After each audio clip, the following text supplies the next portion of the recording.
सुनो, तुम्हारे बाबूजी तो कब के गुजर गए। अब उनका जो सामान है वो पड़े पड़े कबाड़ा हो रहा है। बेच ही दो, कुछ पैसे आ जाएंगी। बात तो सही है। अगले संडे फुर्सत में यही करेंगे। अगले संडे रोहित सारा सामान कबाड़ी को घर बुला के दे देता है। तभी उसकी नजर बाबूजी की पुरानी टीवी पर जाती है, जो इतने सालों तक कूड़े में पड़ी थी, फिर भी चमचमा रही थी। टीवी तो देखो, जैसे एकदम नई हो। हाँ, बाबूजी को टीवी देखना बहुत पसंद था। उनका सपना था कि वो टीवी पे आए। एक बार मौका भी था जब वो अपने गांव के गाने सुनाने किसी चैनल पर जाने वाले थे, पर मैं और मेरा भाई लड़ पड़े और बाबूजी को घर पर ही रुकना पड़ा। चला के देखें क्या? हाँ हाँ, क्यों नहीं, देख लेते हैं। पर शायद ही चले। बाबूजी ने उस लड़ाई के दिन के बाद टीवी देखना ही छोड़ दिया था। टीवी चालू करने के लिए उसमें केबल वायर लगा दिया जाता है। एक न्यूज चैनल चालू हो जाती है। स्वर्ग की सीढ़ी के रास्ते हैं तीन, तीनों के तीन रास्ते हैं संगीन। पहला रास्ता है सांप की बीन, दूसरा रास्ता घर में बिछा कालीन, तीसरा रास्ता कलकत्ता से चीन। ये क्या बकवास खबर है, कुछ अच्छा लगा दो। अरे आप बोलो तो सही, कोई अच्छी खबर सुना देता हूं। मेरा तो काम ही खबर देना है। अरे बाप रे, टीवी बात कर रही है। हाँ, ये न्यूज वाला मुझसे। हाँ हाँ, आपसे ही तो बात करूंगा ना, आपके घर में हूं तो। अरे, ये सपना है क्या? तुम हमसे बात नहीं कर सकते? अरे सपना नहीं भाई साहब, ये टीवी जादुई टीवी है। बोलो, क्या खबर सुननी है, वरना ब्रेक लेने का टाइम आ जाएगा। सुप्रिया घबरा के टीवी बंद कर देती है। वो क्या था? अरे एक बार और चालू करके देखे, फिर से बात करेगा तो चैनल बदल देंगे। सुप्रिया फिर टीवी चालू कर देती है।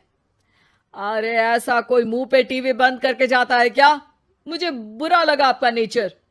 चाय पानी तो पूछो। सुप्रिया टीवी के बटन से चैनल बदल देती है। अब टीवी पर एक फिल्म चल रही है। अरे ये तो सूर्यवंशम है ना? हाँ, और ये ठाकुर को जहर की खीर दे दी और उसको पता भी नहीं है। ए भाई, खीर मत पीना, उसमें जहर है, मत पीना।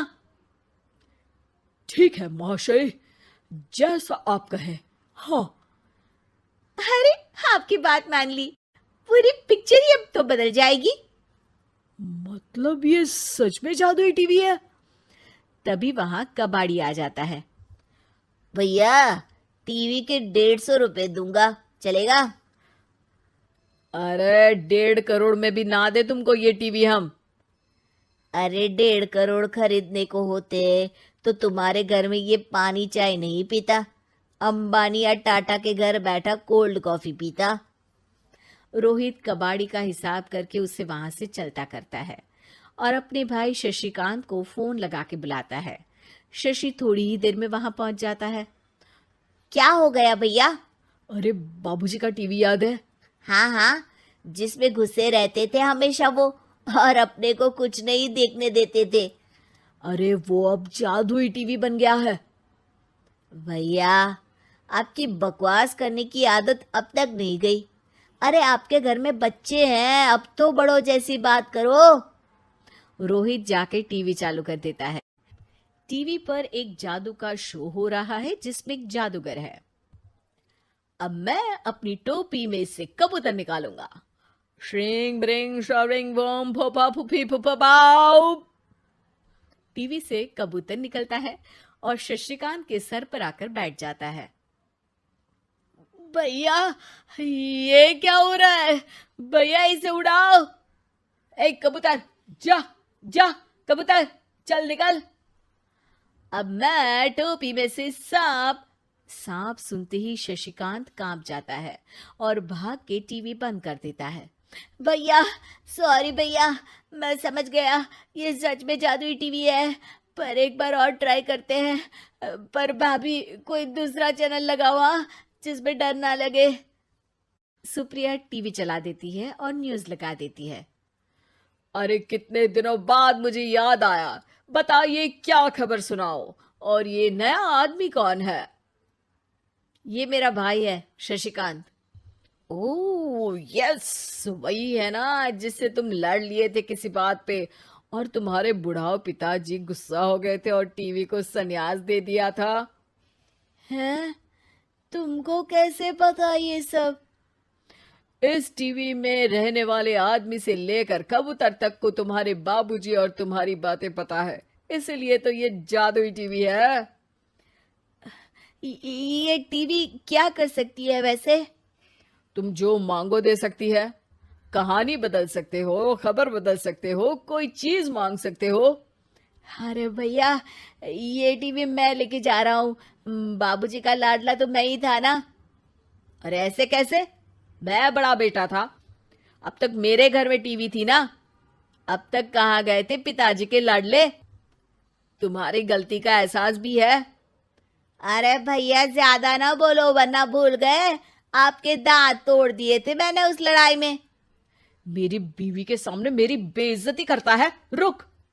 दोनों भाई हाथापाई पे उतर जाते हैं। रुक, बताता हूं तुझे कि कौन बड़ा है। अरे छोटे का दम तो देख लीजिए आप। ये खबर आपके बाबूजी को देता हूं।